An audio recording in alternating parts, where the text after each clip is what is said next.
बल युग्म का आघूर्ण।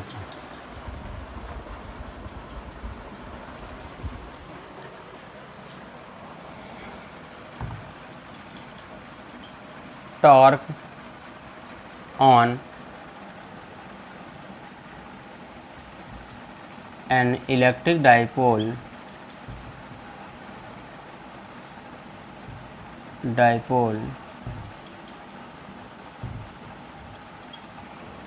placed in uniform electric field. जैसे मान लीजिए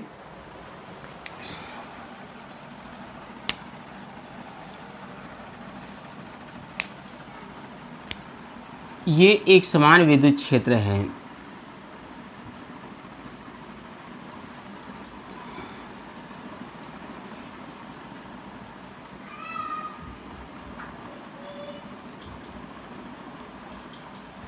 एक समान विद्युत क्षेत्र है E। इसमें कोई वैद्युत द्विध्रुव रखा हुआ है, ऐसे ये वैद्युत द्विध्रुव रखा हुआ है। हम मान लेते हैं वैद्युत द्विध्रुव AB है और इसके इस टर्मिनल पर प्लस Q चार्ज रखा हुआ है और इस पर माइनस Q चार्ज है, ठीक है। और जो ये वैद्युत द्विध्रुव है, आप जानते हैं वैद्युत द्विध्रुव के दोनों आवेशों के बीच की अल्पतम दूरी को हम 2L से दिखाते हैं। किसे दिखाते हैं? 2L से। सेपरेशन बिटवीन देम, यानी कि आवेशों के बीच की जो दूरी है वो कितना है? 2L है। तो यहाँ से यहाँ की डिस्टेंस क्या हो जाएगी? 2L। अब आप जानते हैं E इलेक्ट्रिक फील्ड है, Q चार्ज है, तो Q चार्ज पर इस इलेक्ट्रिक फील्ड के कारण जो फोर्स लग रहा होगा वो इस डायरेक्शन में लगेगा। आप जानते हैं इलेक्ट्रिक फील्ड का फार्मूला क्या होता है? F/Q। तो यहाँ से F इज इक्वल टू करेंगे तो क्या हो जाएगा? Q into E। यानी कि E इलेक्ट्रिक फील्ड में अगर Q चार्ज रखा हुआ है तो इलेक्ट्रिक फील्ड के कारण उस पर जो वैद्युत बल लगेगा वो कितना लगेगा? Q इंटू E, ठीक है। तो आप जानते हैं किसी इलेक्ट्रिक फील्ड में अगर आप कोई पॉजिटिव चार्ज रखते हैं, प्लस चार्ज रखते हैं, तो वैद्युत क्षेत्र की दिशा में उस पर बल लगता है, और कोई आप निगेटिव चार्ज रखते हैं, ऋण आवेश रखते हैं, तो विद्युत क्षेत्र की विपरीत दिशा में बल लगता है। तो यहाँ पर देखिए ये प्लस चार्ज है और ये माइनस चार्ज है, तो प्लस चार्ज पे बल उधर लगेगा और माइनस चार्ज पे बल इधर लगेगा। तो ये फोर्स की हम डायरेक्शन दिखाते हैं। तो यहाँ पर फोर्स इस डायरेक्शन में लगेगा और कितना लगेगा? Q into E। Q charge है, E इलेक्ट्रिक फील्ड है, तो Q इंटू E फोर्स लगेगा। इतना ही फोर्स इस चार्ज पर भी लगेगा। क्यों? क्योंकि ये दोनों आवेश बराबर होते हैं और इलेक्ट्रिक फील्ड एक समान है। जो इलेक्ट्रिक फील्ड वहाँ है वही इलेक्ट्रिक फील्ड यहाँ है, तो इस पर भी उतना ही फोर्स लगेगा, लेकिन डायरेक्शन क्या हो जाएगी? विपरीत हो जाएगी। तो इस डायरेक्शन में फोर्स लगेगा यहाँ पर कितना? Q इंटू E, वही इलेक्ट्रिक फोर्स लगेगा, ठीक है। तो ये इलेक्ट्रिक फोर्स अगर देखें तो इसकी क्रिया रेखा ये हो गई इस इलेक्ट्रिक फोर्स की, इस इलेक्ट्रिक फोर्स की ये क्रिया रेखा हो गई, और इस इलेक्ट्रिक फोर्स की अगर क्रिया रेखा देखें तो ये हो गई ये। तो दोनों चार्जों पर एक पर बल उधर लग रहा है, एक पर बल इधर लग रहा है, ठीक है। तो ये दोनों बलों की क्रिया रेखाएं हो गई। और क्रिया रेखाओं की कम से कम दूरी देखें तो क्रिया रेखाओं की कम से कम दूरी इनके बीच की ये होगी, ये होगी कम से कम दूरी, ठीक?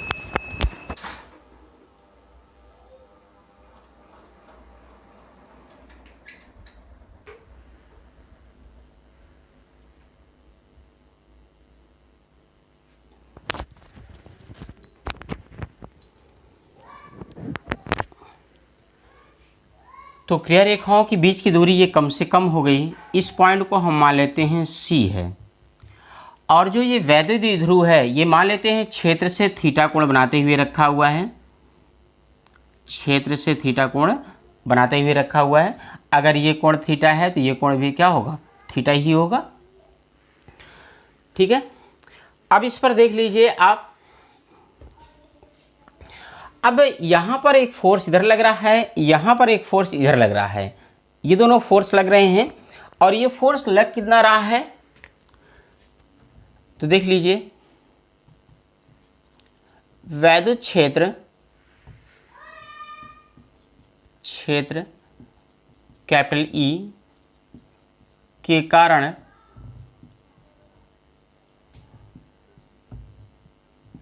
प्रत्येक आवेश Q पर आरोपित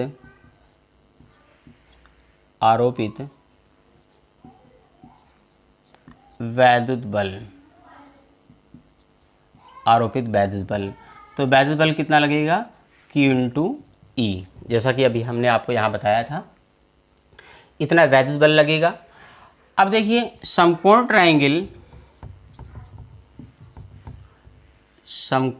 ट्रायंगल ए बी सी, इस ट्रायंगल में अगर आप देखिए ए बी सी, ठीक है। अब इसमें देख लीजिए आपको ये बीच की डिस्टेंस फाइंड करनी है, दोनों क्रिया रेखाओं के बीच की डिस्टेंस फाइंड करनी है, ठीक है। क्यों डिस्टेंस फाइंड करनी है, क्योंकि अभी जब बलाघूर्ण आप निकालेंगे तो बलाघूर्ण निकालने के लिए क्रिया रेखाओं के बीच की दूरी की आवश्यकता होगी। तो ये आप इस ट्रायंगल का ये लंब निकालना है और इसका कर्ण दिया हुआ है, कितना है 2l, ठीक है, कर्ण कितना दिया हुआ है 2l, और लंब निकालना है और ये कोण मालूम है, ठीक है। तो आप जानते हैं लंब और कर्ण का संबंध किस ट्रिग्नोमेट्री रेशियो में होता है, साइन में, तो हम लगा देंगे sine theta is equal to लंब बटे कर्ण होता है, तो लंब कितना है BC और कर्ण कितना है AB, तो sine theta is equal to BC और AB के स्थान पर हम कितना रख सकते हैं 2l, तो इस प्रकार से BC इक्वल टू हो जाएगा 2l साइन थीटा, ओके। तो ये हमने इनके बीच की दूरी फाइंड कर ली। अब हम आते हैं टॉर्क फाइंड करते हैं इस पर। टॉर्क आप जानते हैं टाउ इज इक्वल टू होता है फोर्स, ठीक है, यानी कि प्रत्येक आवेश पर लगने वाला बल, प्रत्येक आवेश पर बल इंटू बलों की क्रिया रेखाओं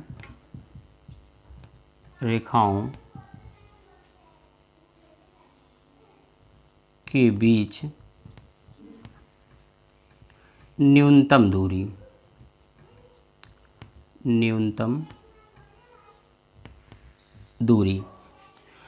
तो देखिए प्रत्येक आवेश पर बल कितना है Q इंटू ई, और क्रिया रेखाओं के बीच की दूरी क्या है BC,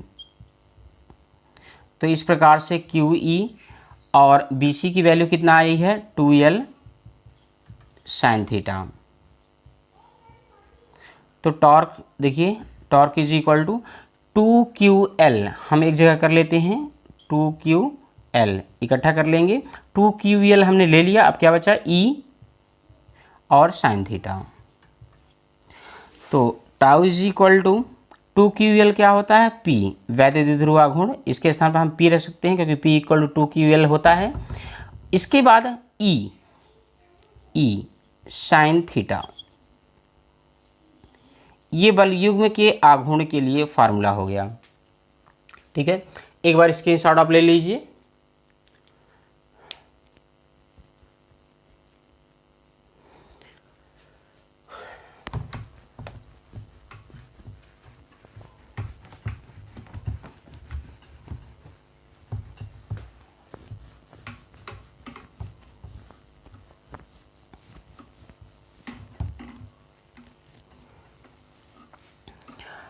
अब इसके बाद आप देख लीजिए, जैसे मान लीजिए ये एक समान वैद्युत क्षेत्र है, इस एक समान वैद्युत क्षेत्र में मान लेते हैं ये वैद्युत द्विध्रुव है कोई, इसका ये पॉजिटिव टर्मिनल है और ये निगेटिव, ऐसे ये रखा हुआ है, ठीक है। अब इस वैद्युत क्षेत्र में अगर इसको ऐसे रख दें, इस तरह से रख दें, यानी कि पॉजिटिव टर्मिनल को वैद्युत क्षेत्र की दिशा में और नेगेटिव टर्मिनल को उसके विपरीत दिशा में, तो इसे कहते हैं अस्थायी संतुलन की अवस्था। क्या कहलाती है? अस्थायी संतुलन की अवस्था।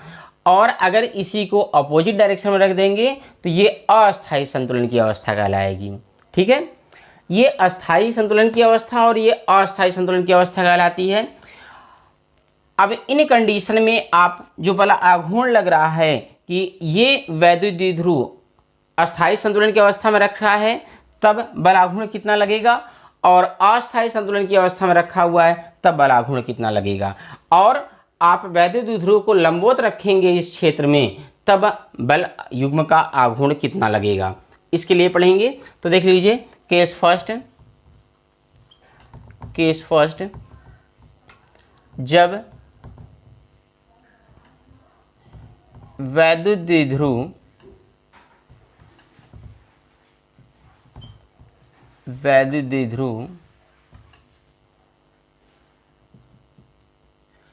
वैद्युत क्षेत्र के समांतर तथा क्षेत्र की दिशा में रखा हो,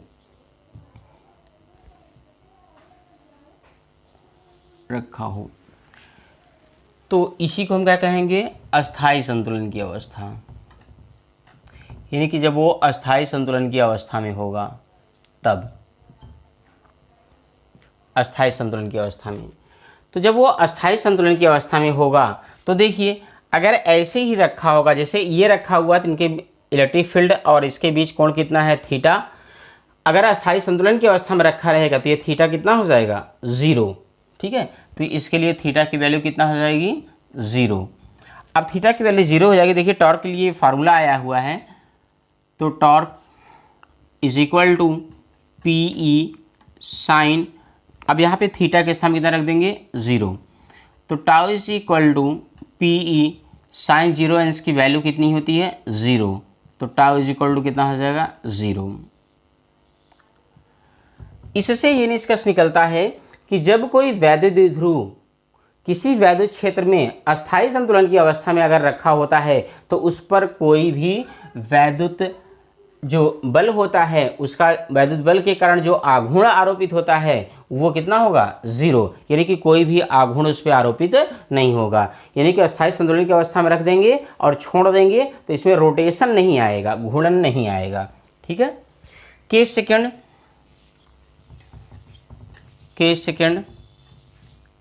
जब वैद्युत द्विध्रुव वैद्युत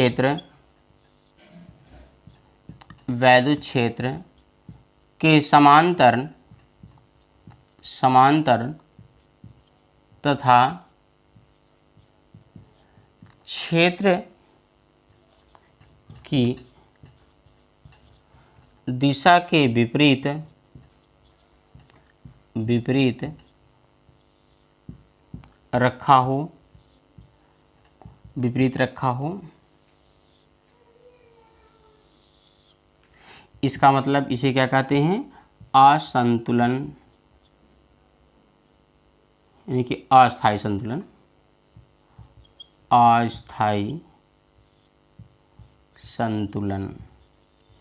ये अस्थायी संतुलन है। हमने आपको बताया कि ये वैद्युत द्विध्रुव है, मान लेते हैं इसका ये पॉजिटिव चार्ज है, ये नेगेटिव चार्ज है। अगर ऐसे रखा हुआ है क्षेत्र में तो इसे अस्थायी संतुलन की अवस्था कहते हैं, और अगर ऐसे रखा हुआ तो ये अस्थायी संतुलन की अवस्था होगी। तो अस्थायी संतुलन की अवस्था में देखिए, अस्थायी संतुलन में 0 था थीटा, और ऐसे अगर घुमा देंगे तो कितना घुमाए आप? 180 अंश। तो अस्थायी संतुलन की अवस्था में थीटा की वैल्यू कितना होगी? 180। ठीक है, अब यहाँ पर देखिए थीटा की वैल्यू 180 रखेंगे तो टॉर्क के लिए फार्मूला है PE साइन यहाँ पर हो जाएगा 180 अंश। आप जानते हैं साइन 180 अंश की वैल्यू 0 होती है, तो टाउ इज इक्वल टू कितना हो जाएगा 0। इससे देखिए ये निष्कर्ष निकल रहा है कि अगर किसी एक समान विद्युत क्षेत्र में कोई वैद्युत द्विध्रुव है, अगर अस्थायी संतुलन की अवस्था में रखा हुआ है तो उस पर कोई बलयुग्म का आघूर्ण कार्य नहीं करता है। ठीक है, तो आपने दोनों निष्कर्षों में देखा कि चाहे वैद्युत द्विध्रुव अस्थायी संतुलन की अवस्था में रखा हो, चाहे वैद्युत द्विध्रुव अस्थायी संतुलन की अवस्था में रखा हो, उस पर वैद्युत क्षेत्र के कारण कोई भी बलयुग्म का आघूर्ण कार्य नहीं करता है। ठीक है,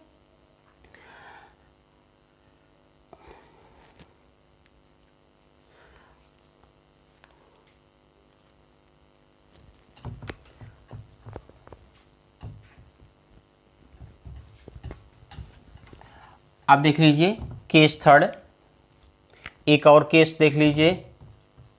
जब वैद्युत द्विध्रुव वैद्युत क्षेत्र के लंबवत रखा हो, लंबवत रखा हो, तो देखिए जब लंबवत रखा होगा तो थीटा की वैल्यू कितना हो जाएगी 90, और थीटा की वैल्यू 90 हो जाएगी तो यहाँ हो जाएगा साइन 90, और साइन 90 की वैल्यू कितनी होती है 1। तो जब 1 हो जाएगा तो ये कितना हो जाएगा PE।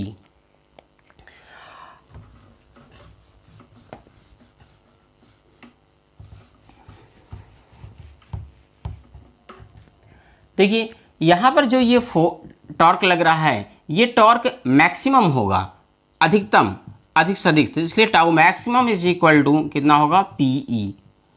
तो ये बिल्कुल ध्यान में रखिएगा कि कोई वैद्युत द्विध्रुव अगर एक समान विद्युत क्षेत्र में क्षेत्र के लंबवत रखा हुआ है तो उस पर मैक्सिमम टॉर्क लगता है, अधिकतम बल आघूर्ण आरोपित होता है।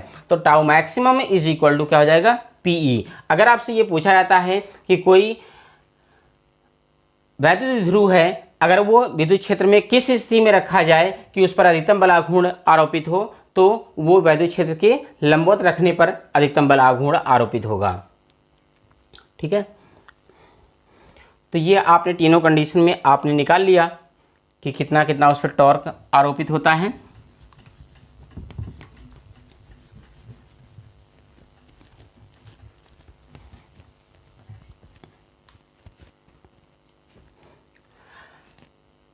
अब देखिए आप जो वैल्युग्म का आघूर्ण लग रहा है, इसी के रूप में वैद्युत द्विध्रुव आघूर्ण की परिभाषा आप पढ़ते हैं। ठीक है, वैद्युत द्विध्रुव की आघूर्ण की जो परिभाषा है, वैद्युत द्विध्रुव आघूर्ण, आघूर्ण electric dipole moment, electric dipole moment. देखिए जब आप जानते हैं टाउ मैक्सिमम कब लगता है, जब वैद्युत क्षेत्र में वैद्युत द्विध्रुव लंबवत रखा होता है। तो इस फार्मूले से देखिए, चूंकि आप जानते हैं टाउ मैक्सिमम के लिए फार्मूला होता है P इंटू E। ठीक है, इफ अगर हम मान लें कि इलेक्ट्रिक फील्ड 1 न्यूटन पर कूलम है, इलेक्ट्रिक फील्ड एकांक है, यूनिटी है। ठीक है, तो अगर E इतना होगा तो यहाँ पर देन P जो इलेक्ट्रिक डाइपोल मोमेंट P है वो किसके बराबर हो जाएगा, टाउ मैक्सिमम के, टाउ मैक्सिमम के इक्वल हो जाएगा। अब देखिए, अब इससे ये पता चलता है कि अगर वैद्युत द्विध्रुव एकांक तीव्रता के किसी वैद्युत क्षेत्र में, इलेक्ट्रिक फील्ड कितना है 1 है। ठीक है, एकांक तीव्रता के किसी विद्युत क्षेत्र में अगर लंबवत रखा हुआ है तो उस पर लगने वाला जो अधिकतम बलाघूर्ण है, उसी बलाघूर्ण को क्या कहते हैं, वैद्युत द्विध्रुव का वैद्युत द्विध्रुव आघूर्ण कहते हैं। ठीक है, तो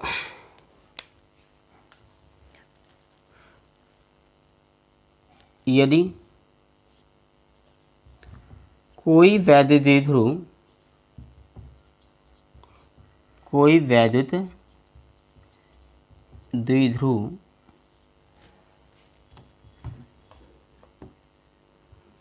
किसी एकांक तीव्रता के एक समान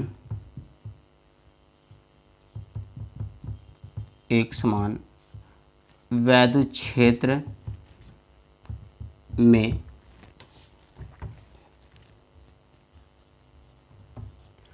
क्षेत्र के लंबवत रखा हो तो उस पर लगने वाला अधिकतम बलयुग्म का आघूर्ण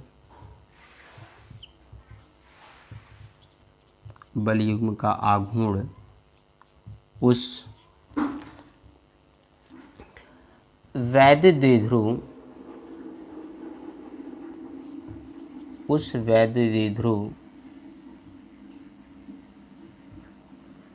का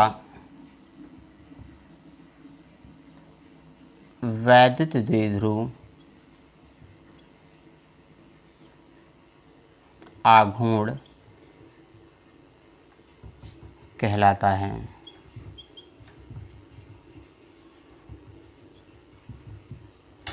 ठीक है, तो एक समान विद्युत क्षेत्र है और एकांक है, तो जो टाउ मैक्सिमम लगेगा वो क्या होगा, इलेक्ट्रिक डाइपोल मोमेंट के इक्वल होता है। यदि कोई वैद्युत द्विध्रुव किसी एकांक तीव्रता के एक समान वैद्युत क्षेत्र में क्षेत्र के लंबवत रखा हो तो उस पर लगने वाला अधिक बलयुग्म का आघूर्ण उस वैद्युत द्विध्रुव का वैद्युत द्विध्रुव आघूर्ण कहलाता है। ठीक है।